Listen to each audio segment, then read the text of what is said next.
esta cuarentena. Entonces, Señor, te queremos pedir de manera especial porque nos ayudes a mantener calma y serenidad en estos momentos, porque sabemos que no es fácil, pero te pedimos que nos ayudes a sobrellevar y a pasar de la mejor manera este, este tiempo que tenemos. Voy a leer una oración. Dice, tú que fuiste testigo del calvario de los que están prisioneros en la cárcel de sí mismos, angustiados y atormentados por sus pensamientos negativos y traumas emocionales. Ruega por nosotros para que seamos liberados de las ansiedades de este mundo, para poder vivir con una mente sana y tranquila, llenos de paz y salud espiritual. Amén, María Fernanda. Eh, pues mi petición son dos peticiones. La primera, pues, es a todos los pueblos, principalmente de Colombia, pero en general del mundo, pues que por este problema del COVID han quedado desolados. Esperar que esta enfermedad, este virus, no llegue a esos pueblos y arrebate vidas como lo ha estado haciendo en las grandes ciudades. eh, y permite que puedan subsistir hasta que se acabe todo esto. Eh, amén. Y pues la otra petición importante que quería agregar es por nuestra compañera Charik Viviana Guerrero Vega, pues que está de cumpleaños, que pueda cumplir muchos años más, que siga con nosotros por mucho más tiempo, porque realmente todos en la promoción la queremos, la amamos, como es mi caso. Y pues ya que cumplas muchos más, Che, llame. Muchas gracias. Amén. En el nombre del Padre, del Hijo y del Espíritu Santo. Padre, del Hijo y del Espíritu.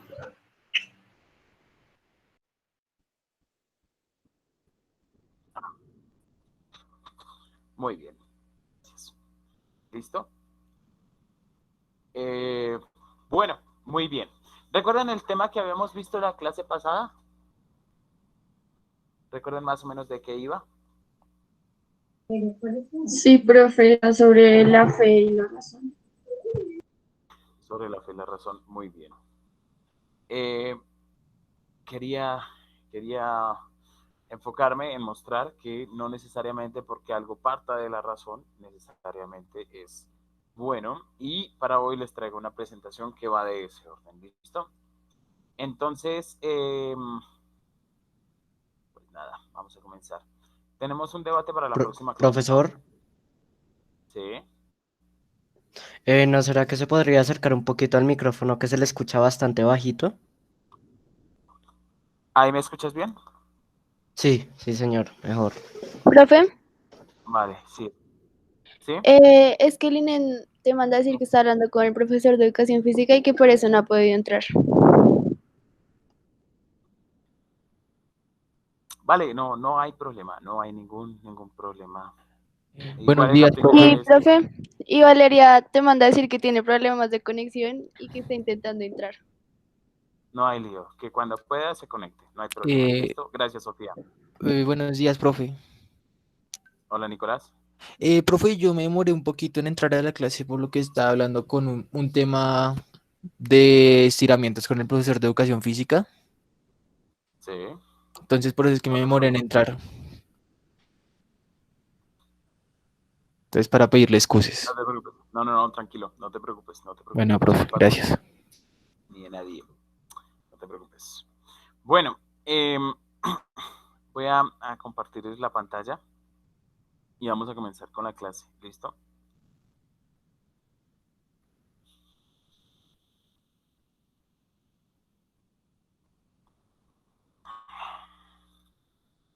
Me avisan por favor cuando ya se esté compartiendo, si se comparte la pantalla, porque a veces es un poco,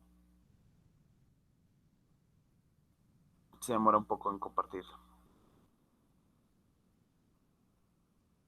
Ahí le está presentando, profe. Perfecto. Y como ya es costumbre en este canal, les voy a ir solicitando que por favor en el chat me vayan diciendo yo y les voy dando la palabra. ¿Listo?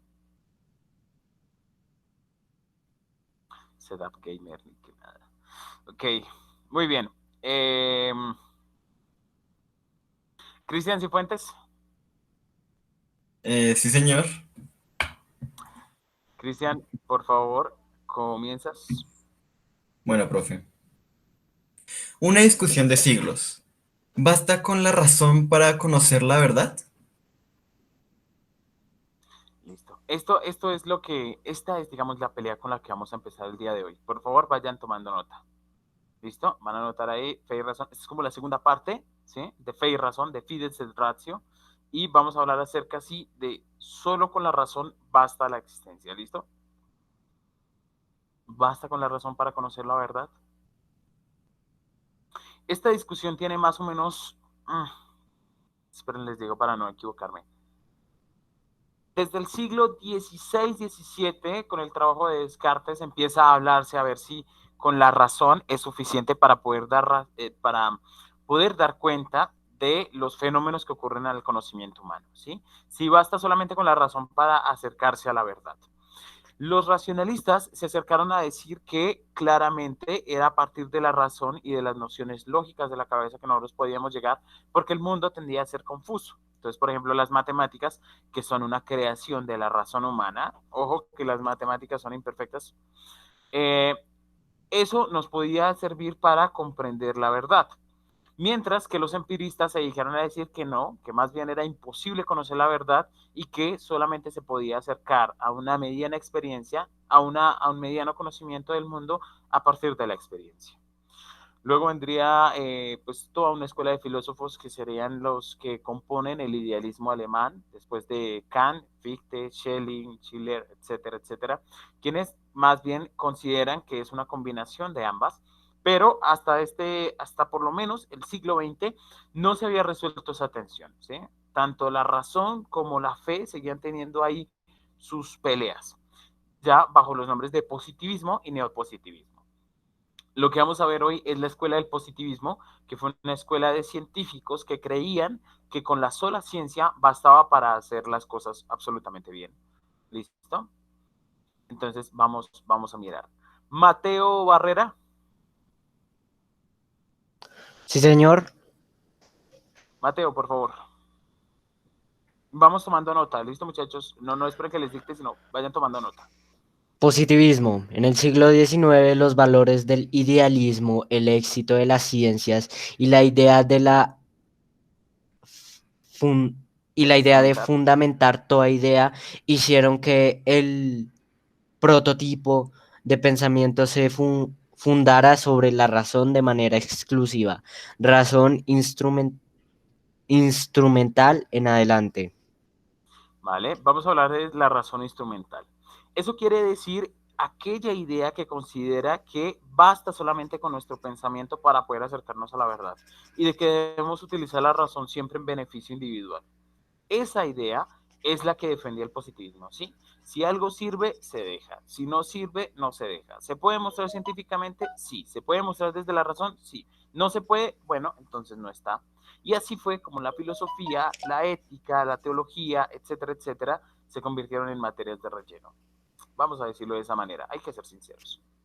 ¿Listos? Muy bien. Esteban. Acá estoy, profe. ¿Listo, Esteban? Adelante, por favor. Positivismo. El positivismo se consolidó sobre todo en Francia. Si algo es razonable y científicamente comprobable, quiere decir que es verdad. Auguste Comte fue el primero en darle fundamento y nombre bajo las ideas de orden y progreso. Ok, este señor que estamos viendo en la pantalla, él consideraba que había como eh, tres niveles en el desarrollo del pensamiento. El primer nivel era el nivel mitológico, teológico, en el que estaban pues todas las religiones y todas las primeras sociedades que creían que para explicar el universo bastaba con los dioses. Luego vendría la escuela filosófica, que es un poco más grande, pero no demasiado, en la que la especulación racional es la que da razón de la existencia más que apelar a dioses. Y en el tercero estaría la escuela científica, un nivel en el que ya se superan tanto los vacíos de la mitología como los espacios que dejan blanco y que no puede acceder la filosofía, a partir de la comprobación. Entonces, para él, la ciencia es más grande que todo lo anterior en la medida en que apela a poder demostrar la existencia del mundo. Y hasta ahí parece todo bien, ¿cierto? Es decir, ¿qué puede haber de malo en decir que la ciencia haga todas las cosas? Que filósofos, que teólogos, que los que se dedican a la ética, que todas estas personas, literatos, simplemente no estén ahí, sino que solamente dejemos a los científicos. ¿Qué puede salir mal de ello? ¿Cierto? Parece que nada. María Fernanda. Sí, profe. Es que Adelante. es lo mismo. Ah, ya. Así, la filosofía, la ética y la moral quedaron relegadas a un segundo lugar, del que a la fecha no han salido. Al concluir el siglo XIX, todos coinciden en que el siglo XX sería el más pacífico de la historia. Vale. ¿Alguien ha escuchado hablar acerca del Congreso de la Haya o la Convención de la Haya?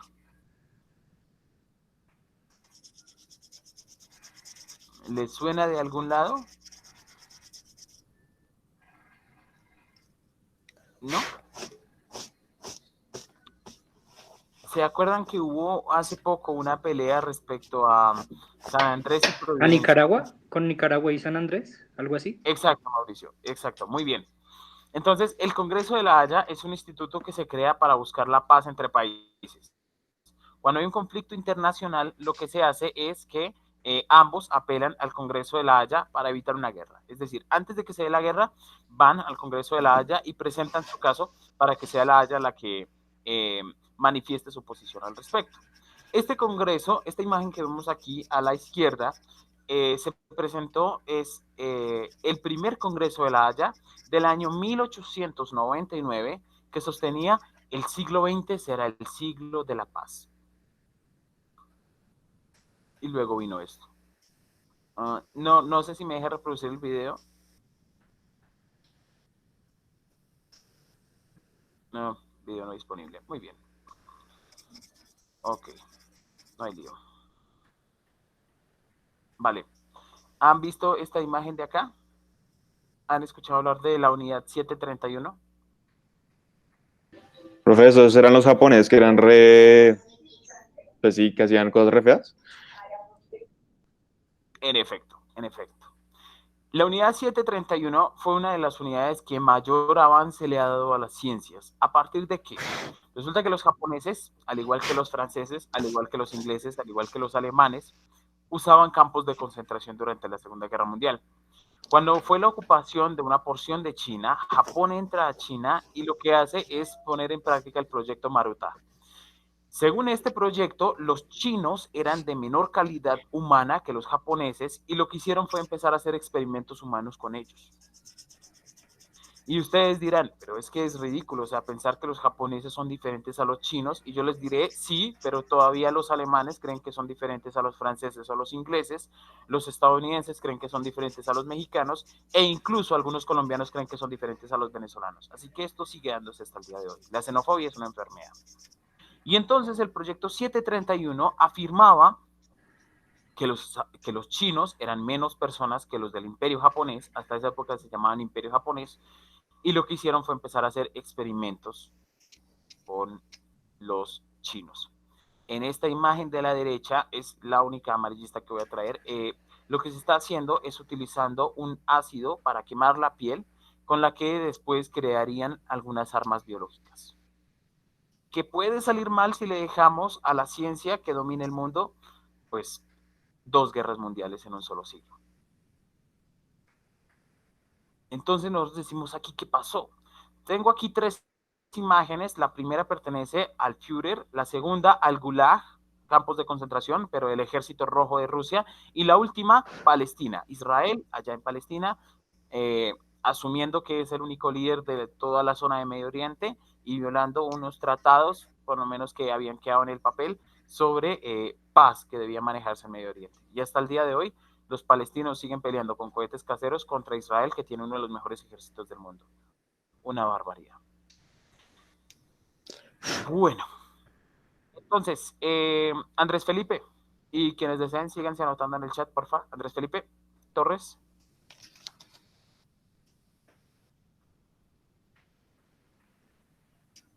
Andrés Felipe está.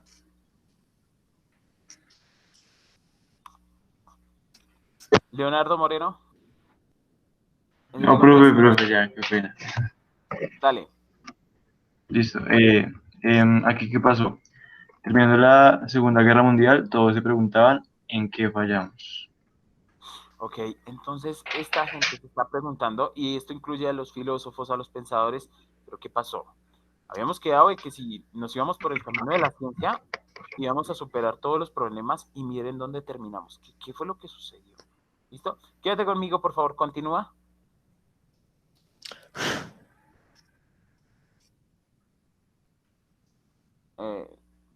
Continúa, por favor, Andrés. Sí, un importante grupo de intelectuales debatieron la idea de la razón instrumental.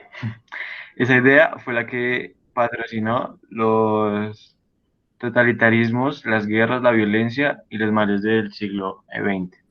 Además, legitimó el uso del poder y la dominación en la economía. Ok, este grupo de filósofos que vemos a la derecha pertenecen a la llamada Escuela de Frankfurt. Esta escuela se encargó, nació en Alemania hacia los años 60 y se encargó de dar razón de ese tipo de fenómenos a los que habíamos llegado en el siglo XX. ¿Cómo fue que llegamos a cometer tantos errores? Y la Escuela de Frankfurt se dio cuenta que había una idea que estaba por detrás, que es la razón instrumental. Es a partir de ahí que se empiezan a legitimar una serie de movimientos durante todo el siglo XX, como los totalitarismos, las guerras, la violencia, etcétera, etcétera. ¿Por qué se sigue haciendo fracking en el siglo XXI a pesar de que todos sabemos que es malo para la Tierra? Simple y sencillo, por razón instrumental. Porque esas ideas que dicen son razonables psicológicamente, como decir, lo que se necesita es generar dinero y aumentar la economía del país, aunque no beneficie al país, sino a unos cuantos bolsillos, es lo que legitima que se puedan hacer ese tipo de cosas.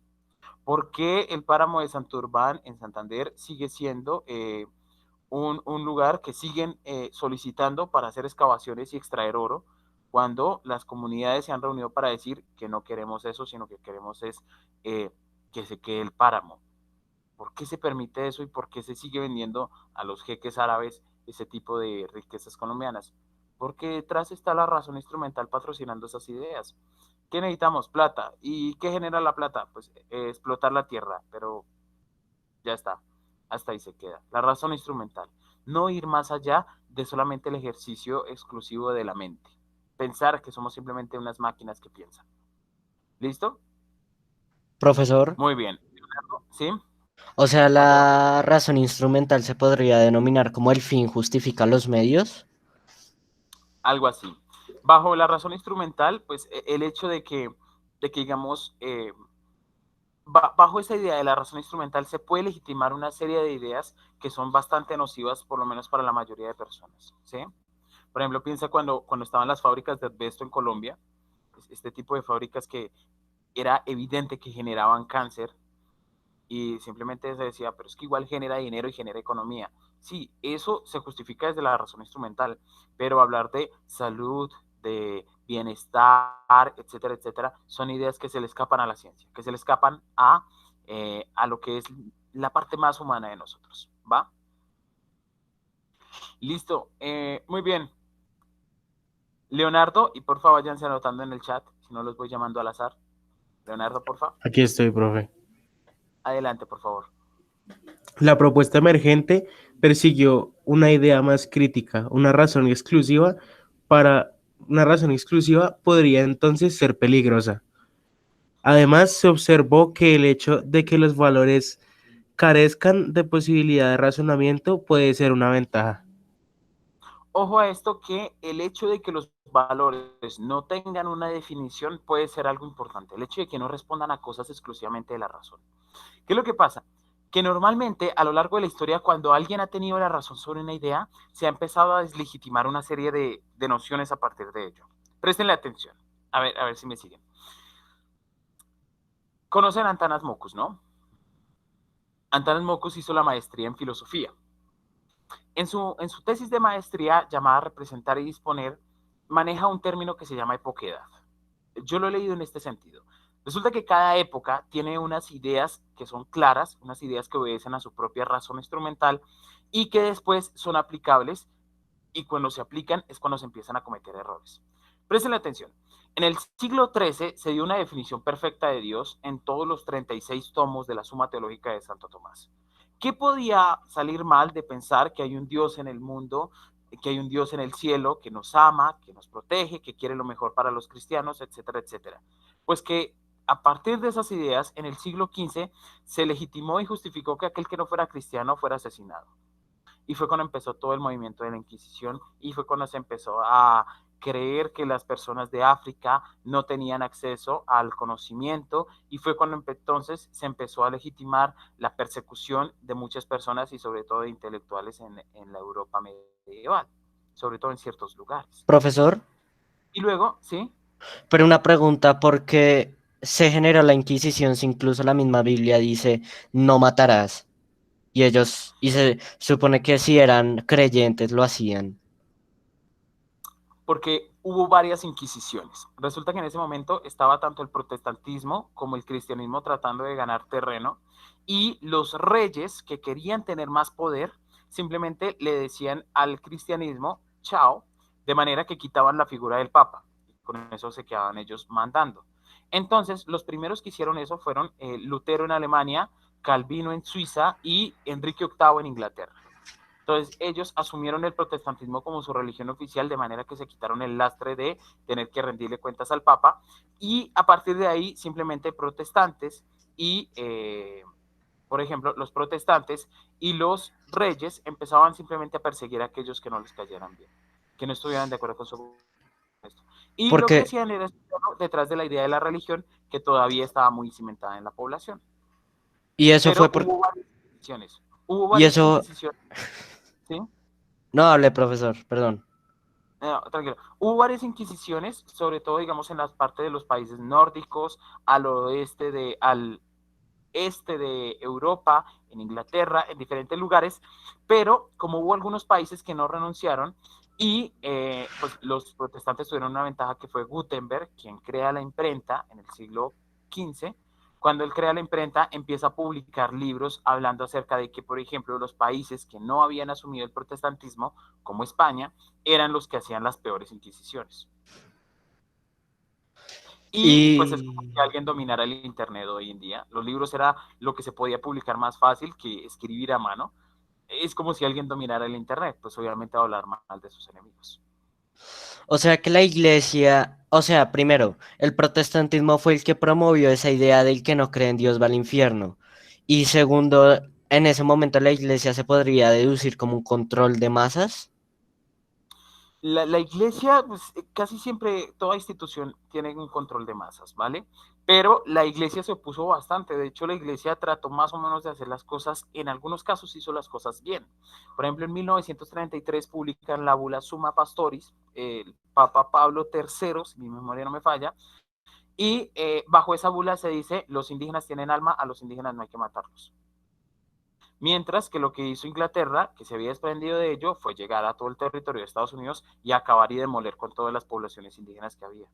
Por eso los últimos aborígenes se quedan en el oeste, el viejo oeste, y antes en las películas siguen reforzando la idea de que los indios son los malos, con estas películas de vaqueros. ¿Ven? Y profesor, por eso fue que, por ejemplo, España creyó leyes de mestizaje para poder así como tener una concepción más ideológica de lo que era un humano que no fuera de la misma tierra, ¿no? Más o menos. Ellos trataron de establecer esa idea, y por eso, de cierta manera, quedaron bastantes poblaciones indígenas en todo el territorio que fue dominado por los españoles. En efecto. Vale, voy a continuar, ¿listo? Entonces, luego en la edad moderna se dijo: la ciencia tiene que mandar, y esa fue su razón instrumental, y terminamos en 2 guerras mundiales. Y luego, si ustedes vienen a Latinoamérica, dijimos: lo que necesitamos es progreso y desarrollo, necesitamos hacer carreteras, necesitamos hacer vías, y terminamos con Odebrecht colocándonos todos los presidentes y todos los candidatos presidenciales de Latinoamérica. Entonces, cada vez que se llega a una idea absolutamente razonable, alguna idea que obedezca a la razón instrumental, se empiezan a legitimar una serie de movimientos que van en contra de la idea original en principio, y dos, que termina beneficiando a un grupo reducido.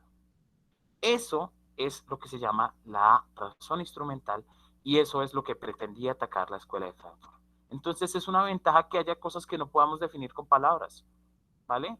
Porque cuando alguien pretende apoderarse de la verdad, considera que tiene entonces derecho a hacer cosas en nombre de esa verdad.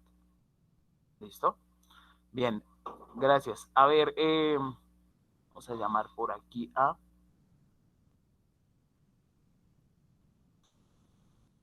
ver, ¿a quién le pedimos?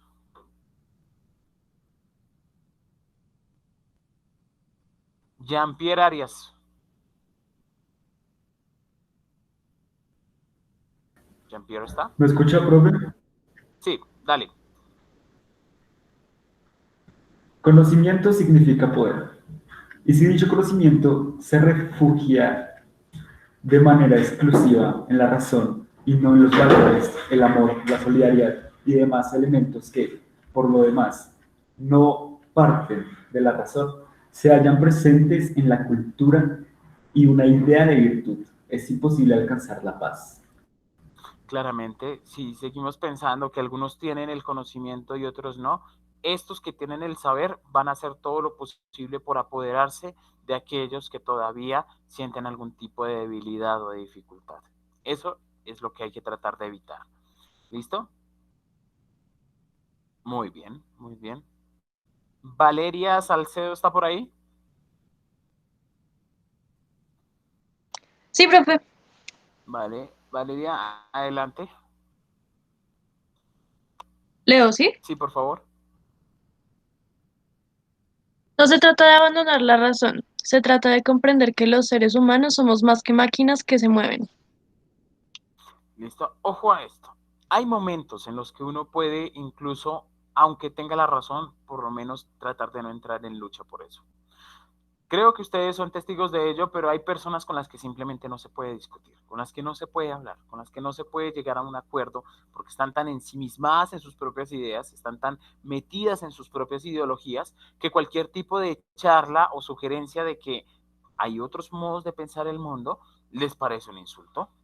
Entonces tenemos al típico, y esto va de cualquier lado de la política colombiana, tenemos al típico personaje de izquierda asumiendo que todas las personas que son de derecha, por el hecho de tener por defensa los valores de una sociedad, son entonces los malos, son brutos, no saben entender, no saben comprender, no se han leído las 3 páginas que él se leyó de Foucault o las 4 páginas que se leyó de la pedagogía del oprimido de Paulo Freire. Y vende manillas en el centro. Y también tenemos la otra imagen, un poco caricaturizada, pero la voy a decir, de la persona de derecha que carga su revólver, que dice que hay que defender a las fuerzas públicas y a las fuerzas armadas, cuando es incapaz de considerar que también son personas, que ese soldado, cuando dice el glorioso ejército nacional tiene que ir a asesinar a todos los grupos insurgentes que hay en el monte,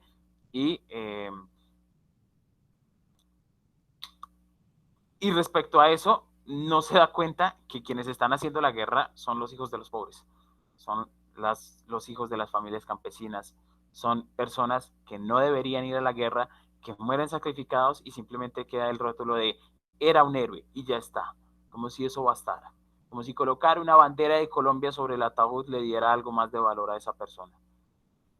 Y es la típica persona que dice que hablar, por ejemplo, de justicia social es comunismo, cuando justicia social, por ejemplo, es un término que pertenece a la Iglesia Católica.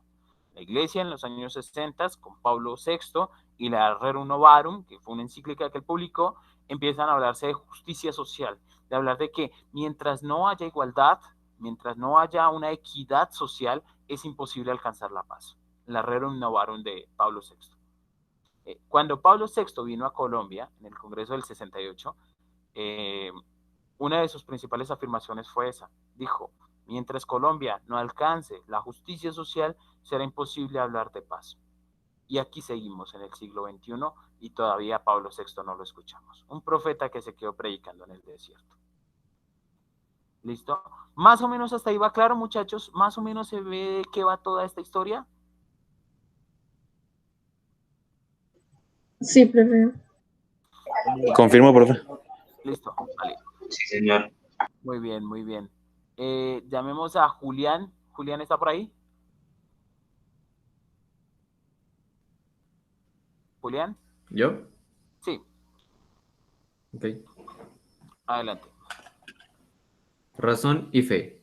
Juan Pablo II y Benedicto 16. XVI habla entonces de la razón y la fe como dos alas de un mismo avión. No podemos rechazar la ciencia, pero se conviene que comprende, comprendemos que están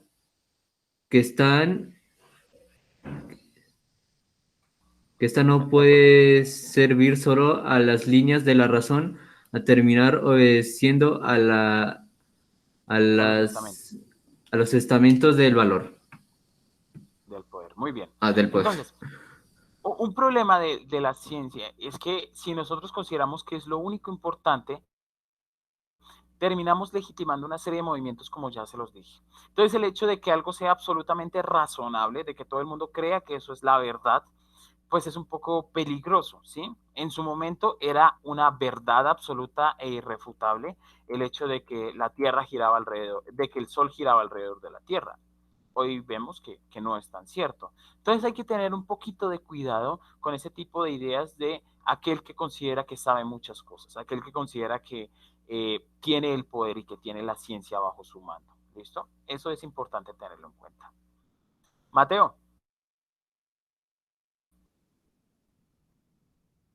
Sí, señor. Razón y fe. Por último, Adelante. no está de más recordar que la gran mayoría de nuestras acciones no parten de la razón. Amar, pensar en el otro, hacer sacrificios, cuidar al que no puede cuidarse, etcétera. Son acciones que no descansan en la razón, sino en algo más profundo. Llamémosle fe o valores o de cualquier manera.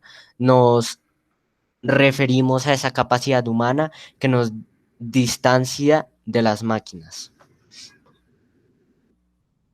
Ok, ojo que nosotros somos algo más que seres razonables, porque hay personas que no razonan muy bien y no por ello dejan de ser personas. ¿Listo?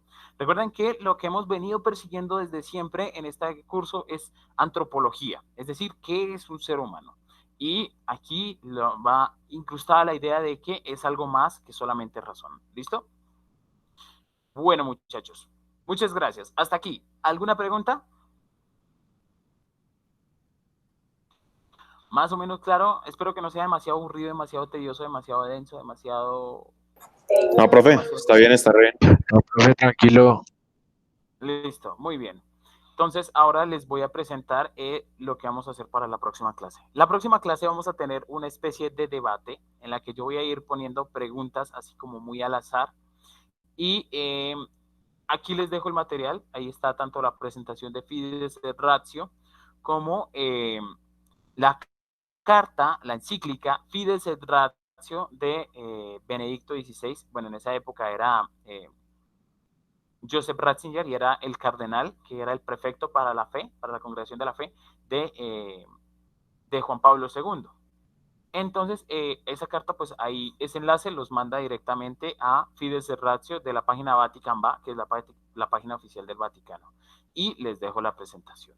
Les sugiero que por favor se lean esta carta para que se entienda de qué va la idea de que la ciencia y la religión no son cosas diferentes. No sé si alguna vez lo hablé, pero yo lo que les decía es que el Génesis, cuando habla acerca de la creación en 7 días del mundo, y la ciencia que habla acerca de selección natural, que habla acerca de que hubo una evolución a lo largo de los siglos, de la teoría del Big Bang, no van por líneas diferentes, están remando para el mismo lado. Es decir, son reconciliables ambas teorías. Alguna vez se los expliqué, ¿no? Creo. ¿O no? No estoy seguro. Bueno, pues va por ahí, va por ahí. Ciencia, por lo menos para la religión católica, la ciencia y la razón no son cosas diferentes. La ciencia y la fe, la razón y la fe, son como dos alas de un mismo avión. De hecho, así comienza la encíclica. La razón y la fe, Fides et Ratio, son como las dos alas con las cuales el espíritu humano se eleva hacia la contemplación de la verdad. Es bonito, es interesante, se lo recomiendo mucho. ¿Listos? No sé si alguien tenga alguna pregunta.